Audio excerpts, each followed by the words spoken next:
হেই, আপনারা যারা ইংরেজি নিয়ে খুবই দুশ্চিন্তায় আছেন তাদের জন্য আমি সবসময় একটা অ্যাডভাইস দিয়ে থাকি, সেটা হচ্ছে English will be easy when you busy with English.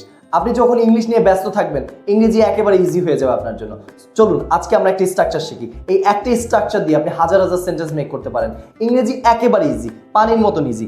আমি দৌড়াতে পারতাম, আমি খেতে পারতাম, আমি নাচতে পারতাম, আমি গাইতে পারতাম, আমি শিখতে পারতাম, আমি পড়তে পারতাম।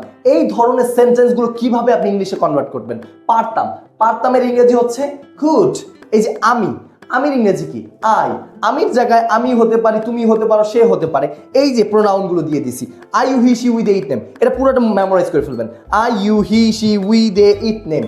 আই মানে আমি, ইউ মানে তুমি, হি মানে সে, শি মানে সে, উই মানে আমরা, দে মানে তারা, ইট মানে ইহা, নেম মানে নাম। যে কোনো মানুষের নাম হতে পারে, আমার নাম হতে পারে, তোমার নাম হতে পারে, যে কোনো কারোর নাম হতে পারে। Plus my father, my mother, my sister, যে কোনো কিছু এখানে হতে পারে এই নেমের ভিতরে। এখন এটাকে ইংলিশে কিভাবে কনভার্ট করব? এই আমি মানে হচ্ছে আই, পারতামের ইংরেজি হচ্ছে কিউট। কিউট। দৌড়ানো হচ্ছে run. Run. I could run, I could run. আমি দৌড়াতে পারতাম। এখন যদি বলি আমি নাচতে পারতাম, I could dance.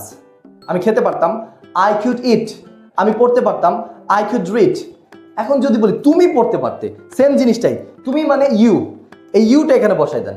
You could read, তুমি পড়তে পারতে।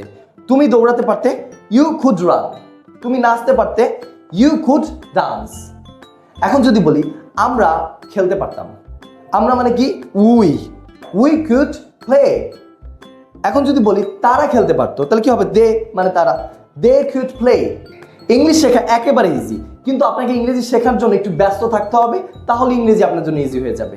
সো আর দেরি নয়, এখন থেকে আমাদের চ্যানেলে প্রতিনিয়ত ভিডিওগুলো পাবলিশ হবে। আপনারা সবাই ভিডিওগুলো দেখবেন। আমি আপনাদের দায়িত্ব নিয়েছি, আপনাদেরকে ইংরেজি শিখিয়ে ছাড়বো ইনশাআল্লাহ।